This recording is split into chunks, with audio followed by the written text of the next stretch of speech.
Vamos a empezar, ¿verdad? Por qué son las buenas prácticas clínicas. Alguien que se atreva a decirme qué son las buenas prácticas clínicas.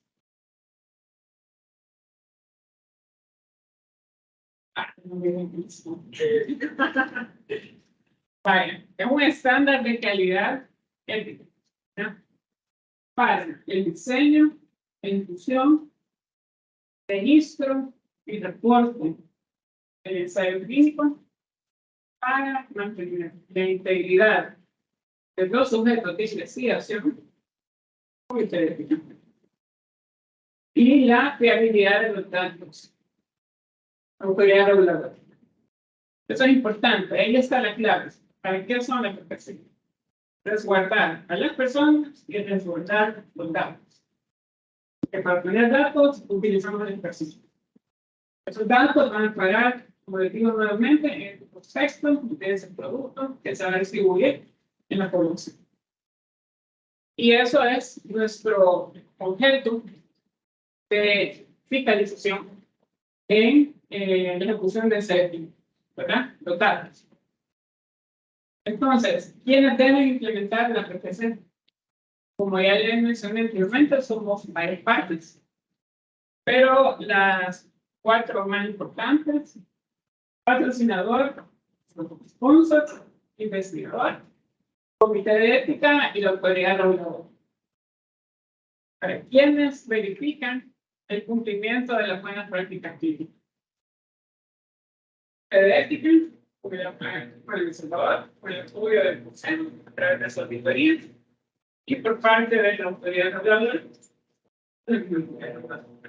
a través de la unidad de inspecciones. Es el maravilloso handbook que de verdad se lo recomiendo, que lo lean, que es corto, pero les digo que determina o delimita bastante bien cuáles son las responsabilidades de cada parte interesada, que son el patrocinador, investigador, comité de ética y agencia reguladora. Aquí, esa no es una capacitación de RPC, ¿verdad? No les voy a decir cuáles son las responsabilidades de cada uno, ni nada de eso, sino que hay 14 principios que la OMS establece de RPC y cómo cada uno los implementa. En esta ocasión, cómo la implementamos nosotros para dar a conocer por qué nosotros estamos aquí en él. Entonces, principio 1, conducta ética. Todas las partes interesadas debemos tener una conducta ética. Realmente el sponsor, el investigador, ¿verdad? La ética y nosotros. Dice, la investigación con seres humanos debe ser científicamente sólida y realizada de acuerdo con principios éticos básicos, ¿verdad? Los 3 principios éticos por excelencia, en el cual se derivan todos los principios éticos: el respeto a las personas, beneficencia y justicia. Bien. ¿Cómo se aplica el principio 1? A través del diseño y aprobación del protocolo. ¿Se acuerdan? Empecé desde el diseño. Consentimiento informado, revisión ética y científica, evaluación favorable de beneficios y riesgos, procedimiento a resultados justos, cumplimiento de las leyes, reglamentos y normas nacionales e internacionales. Entonces, es una cuestión súper sencilla, pero es por eso, por ese principio, por el cual la DNN evalúa el consentimiento informado. Tenemos que ver que lo que la legislación nacional, aunque no sea específicamente el de dirección, por ejemplo, es tu paciente, nosotros tenemos que evaluar que ese tipo de normativa se vea reflejada en el consentimiento informado. Que se les diga, miren, sujetos, la autoridad reguladora va a hacer inspecciones y ellos van a ver sus datos. Ese tipo de cosas tenemos que verlas nosotros. Ya el comité de ética ya tiene otra atribución. De que si el lenguaje se entiende, de que eso, ahí sí no se entiende, pero si vemos algo, ¿verdad? Que algunas palabritas así un poco incómodas, entonces como miren, para que tomen en cuenta, hemos identificado eso, pues ya evalúan si vale la pena o no modificar el consentimiento informado o somos nosotros los exagerados. Entonces, esa comunicación. Siguiente. Principio 2. La investigación debe estar escrita en un protocolo. ¿Qué pasa con qué pasa con la dirección? Nosotros llevamos la responsabilidad de permitir que ese protocolo se implemente. Ahí es donde nosotros, digamos, estamos pues metidos, ¿verdad? Y eso tiene que cumplir con las leyes, reglamentos aplicables. Y eso puede incluir evaluar el protocolo del investigador y otra información relevante, ¿verdad? Como les dije, consentimiento informado. Siguen. Entonces dice, bueno, las observaciones que nosotros emitimos muchas veces al protocolo, al brochure, dice, pero mira, esto es un multicéntrico, ¿cómo lo voy a cambiar? Lo siento. Como ya les dijimos, la Constitución, hacer por encima de todos, ustedes vienen, o alguien viene, a hacer investigación acá, tenemos que las leyes locales se cumplen, ¿verdad? Y los patrocinadores lo saben. Los que no saben cuáles son las legislaciones locales, eso es bien importante. Si algún patrocinador lo quiere contactar, lo ideal es que tengamos una capacitación sobre la legislación nacional, porque así también después podemos ahorrar los disgustos en el desarrollo. Porque si nosotros consideramos que el proyecto investigador es innecesario, y le falta la parte preclínica, yo no puedo autorizar un ensayo clínico que no se le ha hecho preclínico, ¿verdad? Un gran riesgo. O donde no prevé adecuadamente la protección de los derechos de los sujetos. Es deficiente en el diseño para cumplir sus objetivos, porque pueden ser unos outcomes que se vayan a solicitar para determinar, digamos, la eficacia y decirle, no, pero mire, pero esto no le va a dar ningún resultado. El resultado que le va a dar no es para la agencia reguladora un sustento para tomar esa decisión, ¿verdad? Entonces, esto me está sometiendo a sujetos para tener resultados que no es para nada. Entonces, nosotros tenemos la potestad, por así decirlo, de solicitar ese cambio, ¿verdad? Recuerden, hay que cuidar a ese sujeto, hay que cuidar a ese sujeto y no someterlo a experimentos que al final no van a beneficiar en nada, ni a la sociedad, ni a él. Identificación de riesgos. Antes de que se inicie la investigación con seres humanos, los riesgos predecibles e incomodidades y cualquier beneficio anticipado deben estar identificados. La investigación de los productos o procedimientos debe estar respaldado por información no clínica y en su caso, si ha habido ensayos clínicos cercanos, pues también se debe incluir. Ciencia. ¿Cuál es nuestra implementación? ¿Verdad? Asumir la responsabilidad de permitir que un protocolo proceda.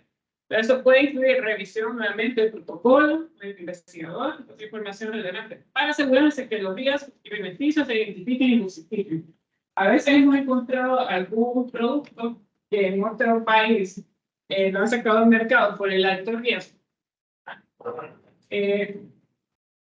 Entonces no se ha previsto, no se ha evaluado ese riesgo. Por algo es que ese producto se sacó al mercado, porque lo estamos metiendo en una experimentación. Entonces, por eso nosotros también tenemos que ver qué es todo lo que se va a utilizar, ¿verdad? Porque el riesgo es altísimo. No es bien y se usa. Entonces, esa es, hay que evaluar, ¿verdad? Porque a nosotros, según corresponde a los estándares nacionales adoptados, debe abordar temas nacionales o regionales, raciales, culturales o religiosos adicionales que no sean cubiertos por los estándares internacionales. Si hay una norma internacional en el cual no, qué sé yo, no tenga en cuenta algún aspecto cultural que va a tener en El Salvador, pero si nosotros tenemos alguna legislación, alguna norma que debamos proteger ese aspecto, tenemos que también pedir, ¿verdad? Que se evalúe ese riesgo. Si no, no podemos pues, continuar con el proyecto. Siguiente. Principio 4, evaluación riesgo-beneficio. La investigación que involucre seres humanos debe iniciarse solo si los beneficios anticipados para el sujeto de investigación individual y la sociedad superan claramente los riesgos. Aunque el beneficio de los resultados genere un beneficio a la sociedad, lo que les decía anteriormente, lo primero es el sujeto de investigación. Eso es la primera base, ¿verdad? Protege el derecho, seguridad y su bienestar. Siguiente. Entonces, ¿cómo entra la BNMI? Pues, nuevamente, evaluar todos los documentos para asegurar que los riesgos y beneficios sean identificados con precisión y justifiquen que continúe el protocolo. La autoridad reguladora puede exigir la modificación. Y si es alto riesgo, también tenemos la potestad de suspender o simplemente rechazar el protocolo. No vamos a... O sea, por mucho que usted evalúe, ese riesgo no se va a quitar, ¿verdad? Y para lo que usted está investigando, no me merece la pena. O sea, nosotros podemos decir, no, eso no pasa, ¿verdad?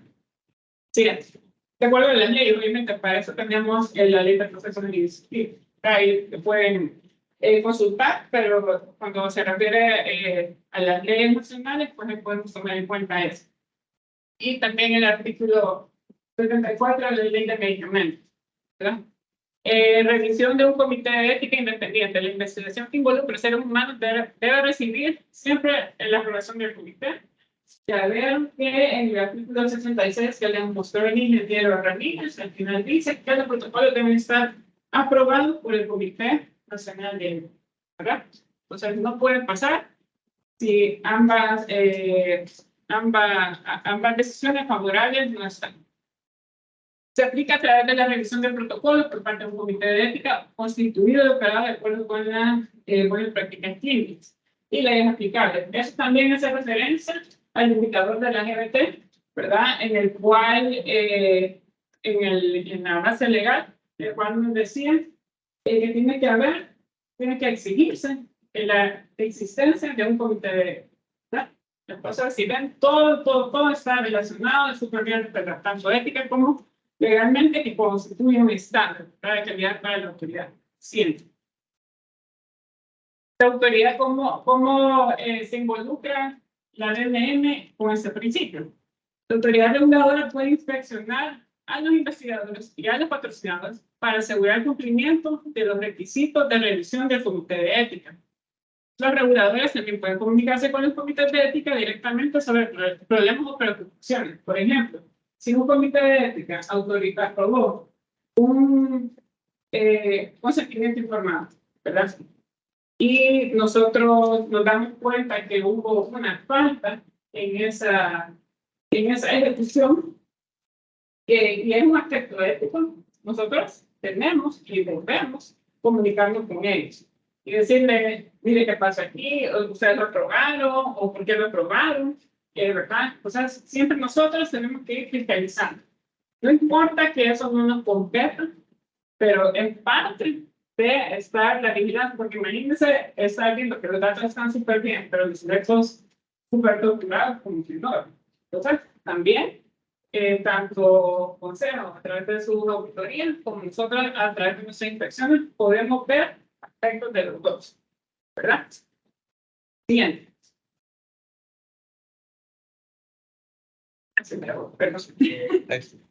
El cumplimiento del protocolo. De acuerdo a las leyes, reglamentos aplicables, los reguladores pueden inspeccionar a los investigadores o al patrocinador para garantizar el cumplimiento de los requisitos. Los reguladores deben ser notificados con prontitud cuando un patrocinador incumpla grave o persistentemente la condición, la verdad, del ensayo clínico. Entonces, si nosotros tenemos, como les dije la vez pasada, pues esta autorizatoria, nosotros les autorizamos, si identificamos un cambio, es decir, que usted está actuando al margen de la autorización, ¿verdad? Entonces, eso sí puede traernos problemas. Por tanto, también es parte de la fiscalización, ¿verdad? Claramente eso es la fiscalización. Siguiente. Consentimiento informado. Debe obtenerse el libre consentimiento informado de cada sujeto antes de su participación de la investigación, de acuerdo con la estructura y requisitos nacionales, ¿verdad? Y cuando un sujeto no es capaz, pues está el representante legal. ¿Cómo intervenimos nosotros en eso? Pues viendo que los consentimientos informados se hayan tomado previo a la incorporación, ¿verdad? No es que primero rolaron y después solicitaron el consentimiento informado, ¿no? Entonces, nosotros, al ver los documentos esenciales, fechas, pruebas, etcétera, nosotros vamos determinando el timeline, ¿verdad? De cuándo se tomó eso y si se ha hecho con respecto a lo que la RPC nos pide. Siguiente. ¿Verdad? Eso es lo que nos dice OMS, cómo nosotros como agencia reguladora debemos actuar. ¿Verdad? Si se obtuvo el consentimiento informado, y también podemos solicitar a los patrocinadores su plan de monitoreo. A veces hemos solicitado los planes de monitoreo y digamos que hemos tenido ahí que negociar, ¿verdad? Porque no, o sea, no puede pedir si lo podemos pedir.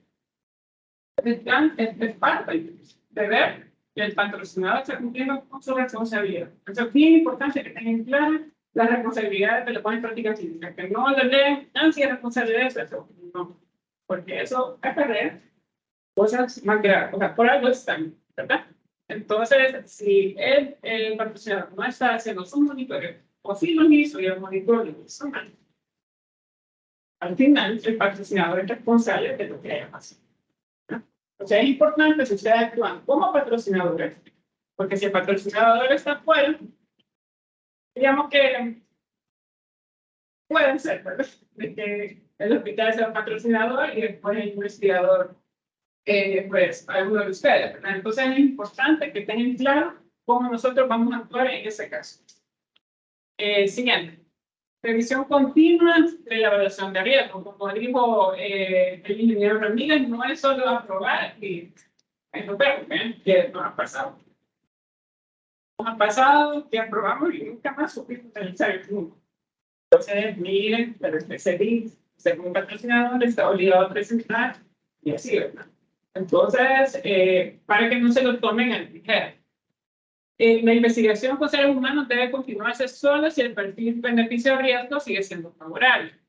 Los reguladores revisan los datos presentados a la investigación o permisos de comercialización en el caso de que estén pues, ya en otro lado y pueden requerir modificación con base a eso. O sea, es decir, por el mismo protocolo, así como el patrocinador puede decidir modificar el protocolo, pues nosotros con los informes de avance y de seguridad que nos presentan de acuerdo al riesgo del ensayo clínico, nosotros evaluamos el riesgo de los ensayos clínicos y con base a eso le decimos, mire, preséntenme acá 6 meses, usted me va a presentar el informe de seguridad, acá 6 meses el informe de avance. Yo con eso, o al año, digamos, yo con eso voy a ver si el perfil beneficio-riesgo de ese ensayo clínico se mantiene desde que yo lo autorice. Porque si no, pues hay que tomar medidas cautelares, ¿verdad? En todo caso, si vemos que eso se está saliendo un poquito de los parámetros. Siguiente. Calificación del investigador. El personal médico calificado y debidamente autorizado debe ser responsable de la atención médica de los sujetos de investigación y de cualquier decisión en su nombre. O sea, no puede haber un ensayo clínico si no hay un médico de por medio, ¿verdad? Eso, no, sin pensar. Sin pensarlo, perdón. Las autoridades reguladoras nacionales o locales tienen la responsabilidad directa y por eso podríamos ir a la determinación. Si los reguladores establecen licencias y estándares de prácticas para médicos de esta personal sanitaria. Es decir, no es que para ir al ensayo clínico vamos a ir a pedirle permiso al consejo. No estamos hablando de eso, sino que indirectamente usted que está inscrito de la Junta, ¿verdad? Usted tiene habilitada cierta profesión y esa licencia habilita para ciertas actividades. Por tanto, todo lo que usted hace ahí tiene que estar respaldado por el licencia. Entonces, en este caso, ya no estamos hablando de la dirección, ¿verdad? Es otra autoridad que, así, no está inerte, también está involucrada en el cumplimiento de unas prácticas clínicas, ¿verdad? Y eso, créanme, lo verificamos. Exigir el cumplimiento de dichas normas, imponer acciones disciplinarias según corresponde a los médicos y otro personal que no cumpla con dichos exámenes. Siguiente. Y como dice ahí, diferentes agencias pueden ser las involucradas en la RPC, nosotros como agencia reguladora en Internet, y ahora está el ejercicio de la práctica profesional, ¿verdad? Y por eso es súper importante que entre todos hay comunicación para intercambiarnos si vemos algo, pues digamos que se sale un poquito al margen, ¿verdad? De lo que está autorizado. 100. Principio de calificación del equipo de investigación. Cada individuo involucrado en la realización de un ensayo debe estar calificado por educación, capacitación y experiencia para realizar su trabajo y sus tareas respectivas teniendo de licencia para hacerlo.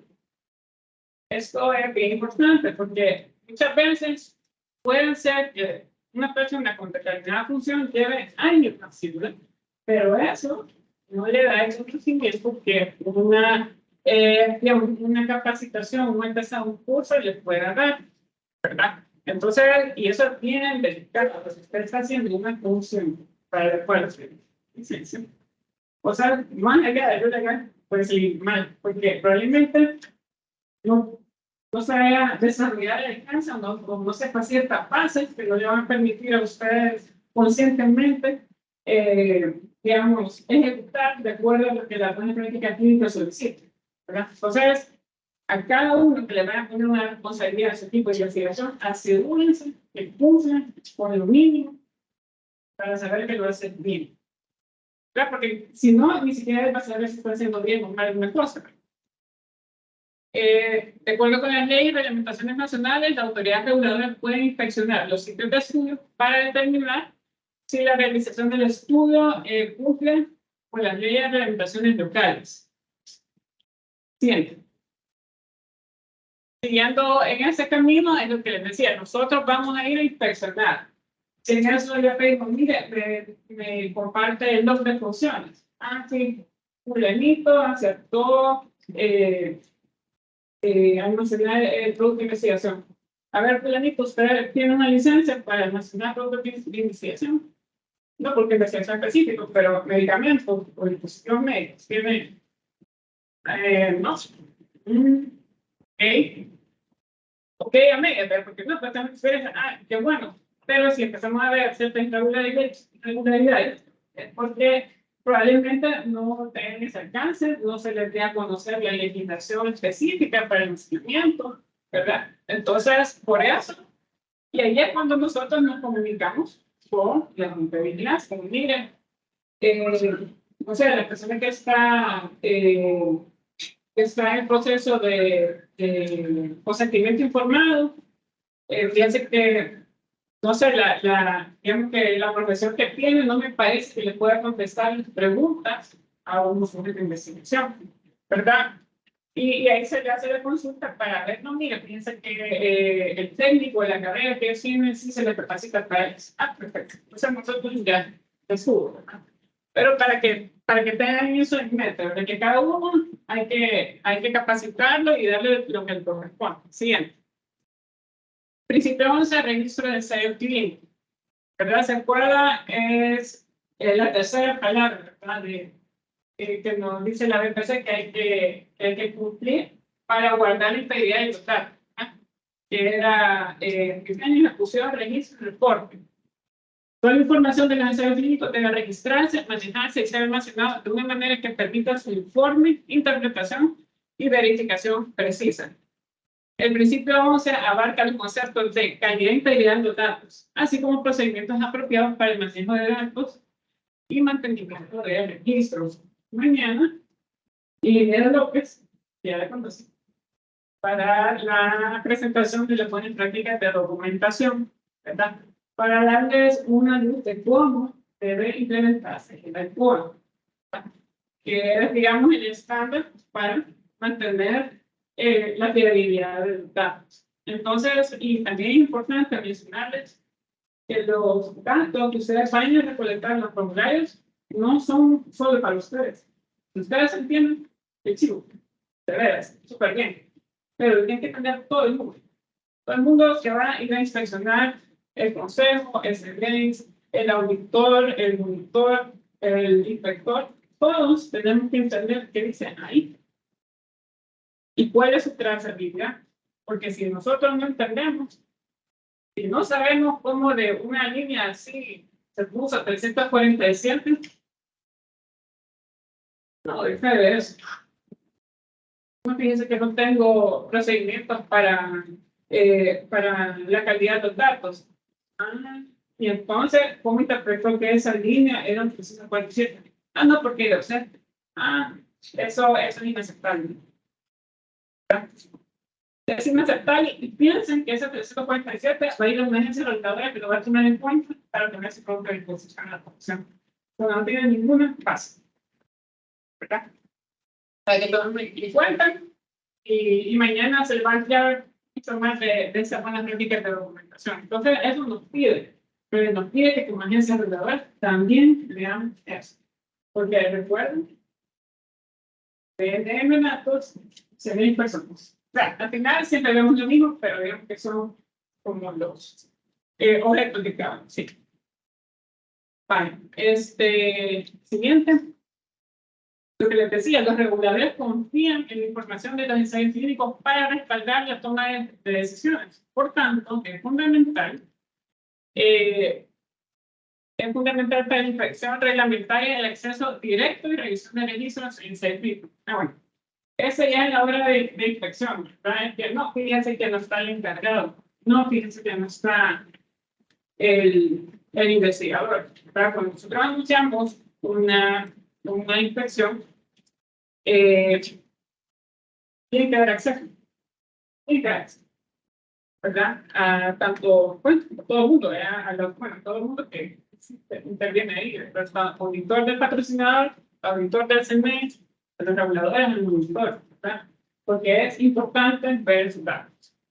Es que fíjense que uno trabaja por fuera, y entonces, sí, nosotros entendemos, no se puede, ¿verdad? O sea, de verdad, hay que tener conciencia en que nuestro trabajo es esto, y tiene un porqué, ¿verdad? No es cuestión de irnos a fastidiar, sino que es asegurarnos de que esa calidad de ese estudio se está haciendo de acuerdo a lo que el estándar nos pide.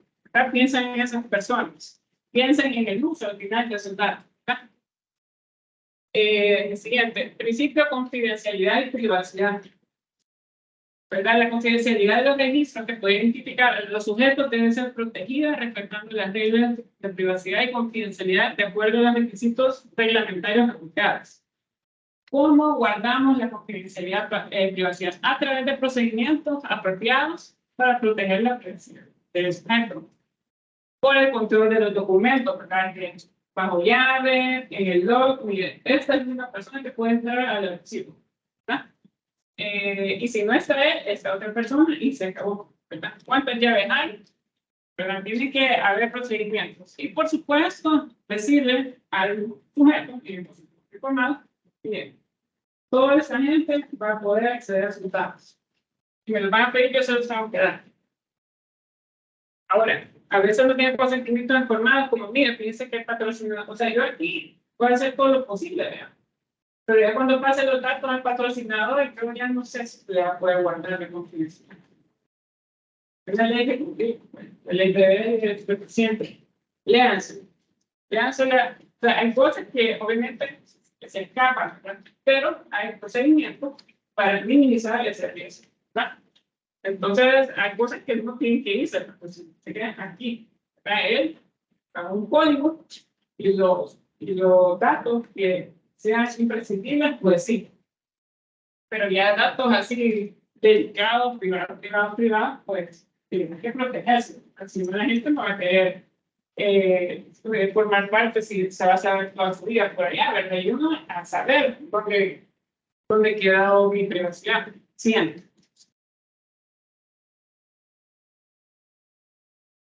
Bueno, entonces las autoridades reguladoras deben estar alertas a los problemas de confidencialidad de los sujetos, revisar los datos de los patrocinadores, los investigadores clínicos y los comités de ética, que estén acorde a las leyes y regulaciones nacionales. Bien. Buenas prácticas de manufacturas. Lo que hablábamos al principio en la base legal del indicador 1, ¿verdad? De la RT. Los productos de investigación deben fabricarse, manipularse y ser almacenados de acuerdo con la PPM. Aplicables y deben usarse de acuerdo con aplicables. ¿Por qué aplicables? Lo que les mencioné la vez pasada, no todos, desde el inicio van a tener un certificado de buena práctica de manufactura, están en desarrollo. Entonces, a veces con documento que presenta el patrocinador, en lugar de la parte práctica de mi estructura.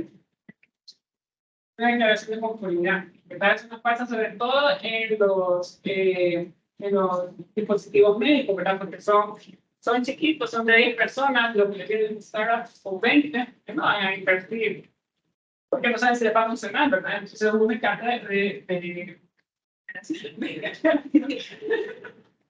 una declaración de que así, mi producto ha sido desarrollado conforme le hizo tal, ¿verdad? Obviamente. Y también, pues, en el caso de estos medicamentos, también es aplicable, ¿verdad? Entonces, no crean que es aplicable, recuerden, aplicable. Hay que justificar primero. La ARN puede establecer requisitos de RPM para productos de investigación.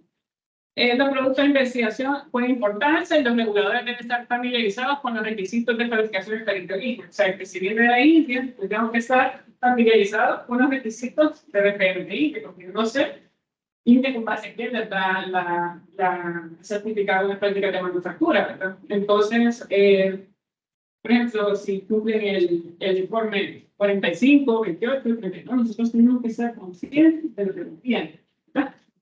Por eso también nosotros ahí, esa es la parte de nosotros en este principio, siempre.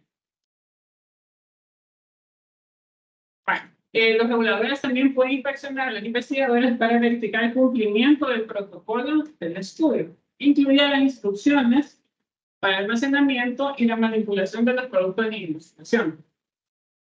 En el sitio, el investigador es responsable de garantizar que los productos de investigación sean almacenados según lo que dice el patrocinador. Pero también tomen en cuenta que aquí en El Salvador tenemos guías para el almacenamiento, de una especie de almacenamiento, y eso también debe cumplirse. Si el patrocinador le gusta que esté el producto en el suelo, ¿no? O sea, qué bueno que el patrocinador que le guste que esté el producto en el suelo, pero no, eso no es para el aquí de almacenamiento. Si nosotros encontramos un producto en el suelo, vamos a hacer una observación, ¿verdad? Porque tienes por qué no puede estar en el suelo. Entonces, es importante también que se tome en cuenta eso. El patrocinador va a tener sus protocolos, sus instrucciones, etcétera, de manejo, pero también deben estar conscientes de lo que tienen que cumplir aquí. Siguiente. Sistema de calidad. Sistemas con procedimientos que aseguren la calidad de cada aspecto del ensayo deben implementarse. O sea que para todo hay un procedimiento. La mayoría de ejecución, obviamente, la va a mandar el patrocinador. Él sabe cómo quiere las cosas, cómo reportarse, cómo llevar el reglamento, etcétera, ¿verdad? Sin embargo, al interno, es recomendable que ustedes también tengan su propio procedimiento, porque, pues sí, el investigador, digamos, manda los procedimientos multicéntricos, pero cada centro de investigación es particular, ¿verdad? Entonces, para que tengan ustedes que pueden reproducir los mismos pasos, que no se les escape algo, ¿verdad? Y que con eso vayan mejorando. Este principio se aplica a través del desarrollo de procedimientos para controlar, asegurar y mejorar la calidad de los datos y registros y la calidad y la eficacia de los procesos y actividades relacionadas con la ejecución, ¿verdad? Eso es como minimizar, ¿verdad? Vamos a minimizar el riesgo de que algo salga mal y que tener la mejor, digamos, sí, el mejor procedimiento, el mejor registro de datos, etc. El procedimiento es la única manera, digamos, que usted puede hacerlo bien una y otra vez, ¿verdad? Sabiendo cuál es el siguiente paso, cuál es el siguiente paso, cuál es el siguiente paso. Siempre. Los reguladores pueden inspeccionar todas las partes que realizan o supervisan la investigación y verificar la información presentada a los reguladores. Los reguladores pueden solicitar los planes de monitoreo a los patrocinadores como condición para permitir que un ensayo sí, ¿verdad? Porque si a mí me dijeron que iban a venir a monitorear X veces al año o una vez al año y lleva eso 3 años que nunca han metido, ¿cómo se aseguran que el patrocinador cumple con sus responsabilidades? O el monitor cumple con sus responsabilidades que al el patrocinador, ¿verdad? Entonces, para que lo tomen en cuenta también, ¿verdad? Que eso es parte todo de una gestión de calidad que nosotros también realizamos. pero no solo ellos, ¿verdad? Y eso volvemos otra vez a la jerarquía que nos pedía procedimientos para todo. Y aquí nos dice este manual que la autoridad va a implementar ese principio con procedimientos operativos estandarizados de manera óptima, ¿verdad? Para la actividad de regulación interna, incluidas las políticas y procedimientos para revisar la aplicación de productos y para realizar la inspección. Entonces, todos tenemos que cumplir un sistema de calidad. Siempre. Bueno, esos son los 14 principios de OMS, de las buenas prácticas clínicas. Nuevamente les recomiendo que consulten este documento porque es sumamente interesante y como cada uno vamos a ir haciendo nuestra parte para que estos ensayos clínicos puedan desarrollarse de la mejor manera, cumpliendo con la calidad y la ética. Y bueno, nuevamente invitamos ahí los contactos. No sé si tienen